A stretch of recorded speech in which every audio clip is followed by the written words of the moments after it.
Before we kick off the show, I want to shout out. I think we made it, boys. We have our first hater. I think we made it. This just means that we're making it. Well, first. So what they say about you, Pip? Oh, jeez. Yeah, I assume that. Maybe it is about me. Here we go. There's no way. Our first hater says.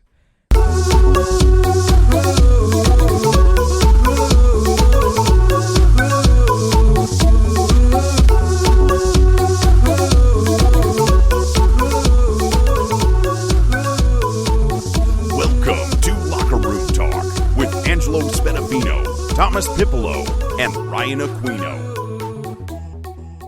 What's up, everybody? Welcome to the Locker Room Talk, where this episode we're talking about the Mets, Antonio Brown, Hard Knocks, Daniel Jones, and other rookie QBs in their preseason debuts, our fantasy draft poll updates, and the fantasy draft of the day, which is animals you wouldn't touch with a 10-foot pole. What's up, everybody? What up, boys? How we doing? Doing good. How's Cali still living that Cali life. Went to the beach, chilling. Yo, they got beaches in Cali? Is that what's good?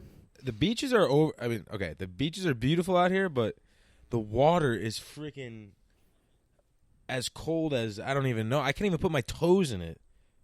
Like, what's the point of a beach if you can't even? That sounds soft as baby shit to me, but I mean, dude, I've never stepped in an ocean where the water's warm, and you should probably be concerned if it is. The Gulf of Mexico, boys. The Gulf of Mexico is where it's at. All right. Hard pass going to Mexico. Because of the gonna be oil honest. spill a couple years ago. Yeah. No. Nah. Take a hard Before pass we on kick that off one. the show, Are you a Robert Moses guy on Long Island, or I don't are you fuck Jones with Beach any guy? beach on Long Island after living in Florida for a couple of years. I don't fuck with anything. So you're just like boycotting New York boycott beaches. New York beaches. New York beaches blow. I mean, like in comparison, they probably do, but that doesn't mean it's going to hold me from going to the beach. But if you trust me, beaches as a whole are overrated. I hate the beach. I You agree. get some sketchy ass people at the beach. Yeah. Well, no, you get ice cream, Chipwich, frozen fruit bars, Snickers ice cream. No, those are the time we best. go The out. ice cream things. Yeah, That's like I the wish best the part guy of was beach. on mute and like I could just. No, see we gotta him come by go. and I'd We be gotta like, Jones. yeah, We like, gotta go let to me Jones talk Beach and get one ice time and cream. record Should have a it. bell. Just ring the should bell. have a bell, but then if like I just had one, then it's gonna piss me off because I'm gonna hear the bell and I'm gonna want another, but I'm gonna tell myself you're way too fat to have 2 ice creams in a day, And then get 2 ice creams anyways. and then I'll say fuck it and I'll do it anyways. But Wait, before we kick off the show, I want to shout out. I think we made it, boys. We have our first hater. I think we made it. This just means that we're making it. Well, first. So what they say about you, Pip? No, oh, jeez. Yeah, I assume that. Shit, maybe it is about me. you. Here we go. There's no way. Our first hater says, very interesting takes. However, need to remove the biased look from your personal teams and remove your dislike for other teams. Also, make sure you're fully informed with details. Understandable to not have all the information at the time of recording, but then don't start false info. Okay. First off. Hey, whoever said that, how about you shut the heck up and we'll do whatever the hell we want over here, all right? That's all I gotta say is, first of all, we're not journalists here. We're fucking a sports podcast, 3 jabopes in their basement talking sports. First of all, we don't know what the fuck we're talking about. That's the whole point of it. Second of all, we can say whatever the fuck we want. And I appreciate the comment though. Keep it up. Guys, don't forget to I think the constructive criticism is. I mean, we're fine. not I don't going to mind work it. on it at all because we kind of just say whatever comes to our fucking minds at the time when it comes up, and I'm just like, this is my thoughts at this moment in time, so take it or leave it. Yeah. But If I'm going to talk, I know I have a good idea who this person is, but if I'm going to talk shit about their team, I don't give a shit. I might talk shit about their team. That's just the way it's going to be. But So we see appreciate now that Pip has a lot of comparisons to Kevin Durant. He's getting very butthurt about I this, am but could not yeah. be less Pip butthurt. was I appreciate very, every very comment, upset rate, and when we first subscribe. saw it. Guys, go ahead if you haven't done so already. Make sure you subscribe. Make sure you rate. It helps us out. Put the 5 stars. Put the 1 star. For all I care, the more stars, the better. Okay, let's go. What are we talking about today? All right, so yesterday just got back from the Mets game, and they were on an 8-game win streak, and then they blew it to the Nationals. I think they lost 7-4, and Diaz was awful again. He gave up a 2-run dinger. So the Mets are now 0-4 in games in which I've attended.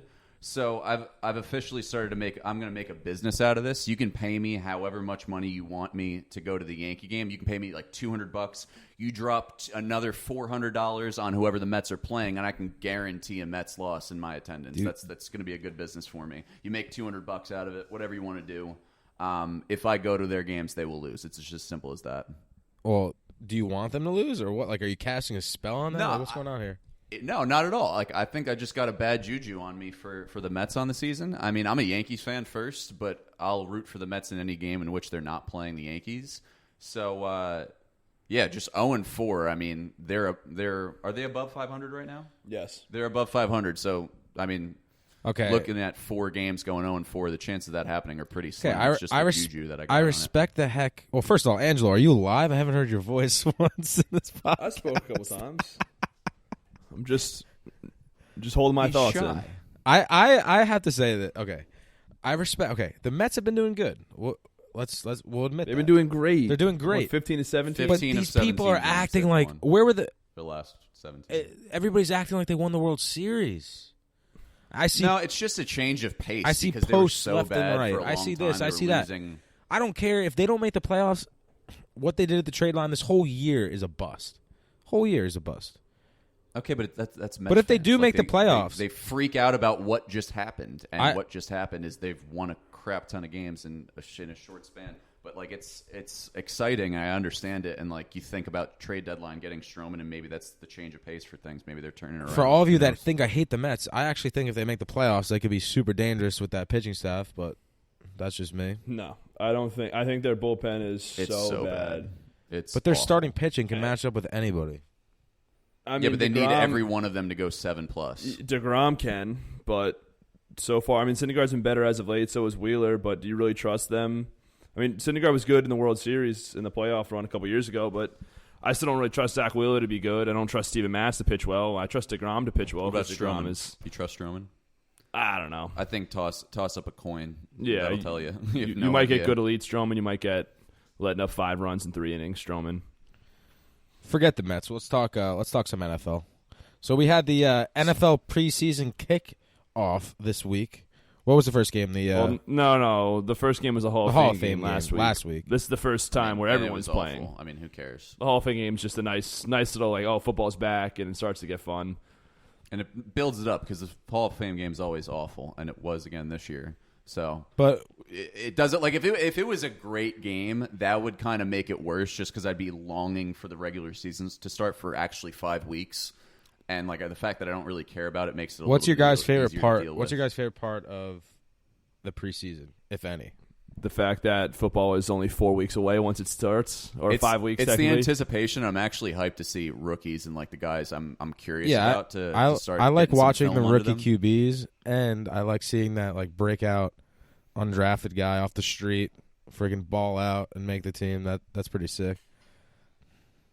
Like that dude on the Browns who like tricked the Browns into like holding Yeah, a camp he, like- for him, Yeah, and that then was he sick. returned a punt return for a touchdown. He That ran was like awesome. a 4-3. There's like, have you He's guys? got some film under him now, though. Yeah. I mean, like he may get cut by the Browns, but he can show it to another team and be like, "See, Score a I balled the touchdown. fuck out like the 5 minutes I got to play." Exactly. So Awesome. so I had a little study sesh last night. I watched some film on the rookie QBs that I think are going to be prevalent this year: Kyler Murray, Daniel Jones, and Dwayne Haskins. I have some notes Thomas here. Pipolo quarterback camp. So Kyler Murray, Tom Pipolo quarterback camp. Kyler Murray went 6 for 7 for 44 yards, no touchdowns, no interceptions in one series. I have a note here that I liked his arm strength. I think his arm strength really stood out. And in addition, I think that his ability, obviously he can run, he can move, but his ability to avoid contact is huge because you don't get hurt if you can avoid contact. So I don't know what you guys thought about Kyler Murray. Did you watch? Well, I mean, he was impressive, but I mean, that offensive line's really, really, really, really bad. Horrible. And they have been for a couple of years now. So he was elusive in his first start, but I'm very curious to see like what it's like in a whole year, and not even a whole year, a full game, what it's going to be like for him to avoid that But you don't think NFL pass rush. you don't think he could be successful without a good line? But it's like, look at Deshaun Watson. Look at Russell He Wilson. has Look at success Russell with Wilson. A really bad line, but No, but Russell Wilson's lines have not been awful. They're not the best. They're not the best either, but like the Cardinals and the Texans are two prime examples of what it's like to have bad lines and elusive quarterbacks because they really have like bottom 5 lines in the NFL. So he did okay for his first start and being elusive for high pressure situations, but going over the course of 4 quarters, I'm going to be interested to see what it's like. I personally liked him. I liked his. I just liked how fast he was. He moved well. He avoided taking big contact when the play broke down. He escaped the pocket and he fell down instead of taking a hard hit on a sack. So I think Eli he'll be Manning all right. film right there. Yeah, I think he'll be all right. I think he's going to be a good talent. I think he's a lot. We're gonna time will tell. have these episodes later on where we pick the preseason awards and all that stuff and teams to win it all. But I think he's a lock to win offensive rookie of the year. No. We'll have it later. We'll have our picks for later. He's a lock. I don't think he's a lock. How is Done he? deal. Finito. Done. Okay.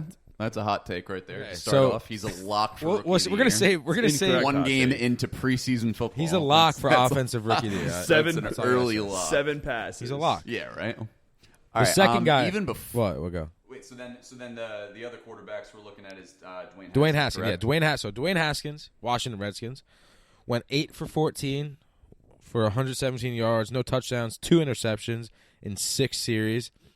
I know everybody's gonna say I'm gonna hate on him. No, I'm not gonna. I am gonna hate on him, but not quite yet. I liked his escapability. I think that really stood out. That line looked god awful. I thought he had a really good knack for getting out of the pocket. He kind of reminds me of Jameis Winston. I don't know about you guys, but I don't think he's as athletic as Jameis Winston is. What's that? I don't think he is as athletic as Jameis Winston. I don't know. is. His release and everything reminds me a lot of Jameis Winston. But The one thing that I know that Haskins only played 1 year at Ohio State, but what I got from the year out of Ohio State that's different from Jameis is that he's just a much safer thrower. Like Jameis put all these Sure balls as hell out there didn't in look like it college in this that were game. making us like drop our jaws, and we were like, "This is incredible that he'd made such a ballsy throw and he completed it and it worked out." But Haskins was just safe pass after safe pass of not like scared football. He just made great decisions to throw to the wide open guy and put a perfect ball on them, and that was basically the year that got him 50 touchdowns in his freshman year. So yeah, I just think. I mean, that I don't know. Jameis He had a didn't little seem bit more balls on he him, didn't throwing seem the ball super into tight comfortable spots. or confident at all. I mean, to be quite honest, he kind of Haskins looked pretty bad. I thought he was going to be steady. He Eddie, had but flashes. He had some throws that were super tight window that were nice, but then he had that pick on a tight window too that was way too closed to make the pass, and he did anyways, and that resulted in a pick. And I think it's good to see stuff like that on the starting point because he's going to realize soon that he can't make those throws in the NFL. He's going to get picked all the time. yeah. He does have a laser though. His first completion when he rolled out left. I forget who he completed the pass to, but it was just a dime. It was a bullet. It was nice. I think he's like someone overreacting to the first quarter or however many they play in preseason football was like people saying RJ Barrett was going to be terrible after the first week of summer league basketball. It's completely different because not everyone's playing. They don't have all their guys. The defense doesn't have all their guys. And you catch them in the second preseason game, they don't have nearly as much jitters or adrenaline running because 100%. they've been there already. So it's going to be the same thing with the first game of the regular season, then the second game. 100%. Let's not overreact. Let's just take our time. There's a full 16-game season ahead of us. So I can almost third rookie, guarantee Pip's going to overreact about Daniel Jones. third right rookie. now. you know he is. For And my- I want to as for well. my New York about Football Daniel Jones, Giants. but Pip's going to take it too For far. my New York Football Giants, Big Blue is Daniel Jones. Daniel Jones was 5 for 5 for 67 yards, 1 touchdown in 1 series. These are my notes. He looked smooth, threw a good ball into some tight windows downfield, was accurate, and seemed pretty damn poised. Also, he looked a lot quicker than I thought he was. Let's be honest. I'm not overreacting. I'm not. Well, first of all, I can't get higher of an overreaction than I had my first take when I said he's a hybrid of Eli Manning and Peyton Manning. But guys, That was a terrible take. It's not that it's a terrible take. It's just he hadn't played it down yet, and we're saying that he's a hybrid of a guy who's a top 3 quarterback, 2 Hall of Fame quarterbacks of all time, in Peyton Manning. I truly believe that this guy's going to be legit. Like I I don't even know. Yeah, I mean, we saw what we saw was a great series. I mean, and let's take it for what it was. I'm not. No, It I don't couldn't have care. been much better I don't for care a series. I don't care what he did stats wise. I don't give a rat's ass about that. I'm just looking at what he's like, how he's throwing the ball, how he's moving. I think he looks unbelievable. I think he's going to be. I mean, at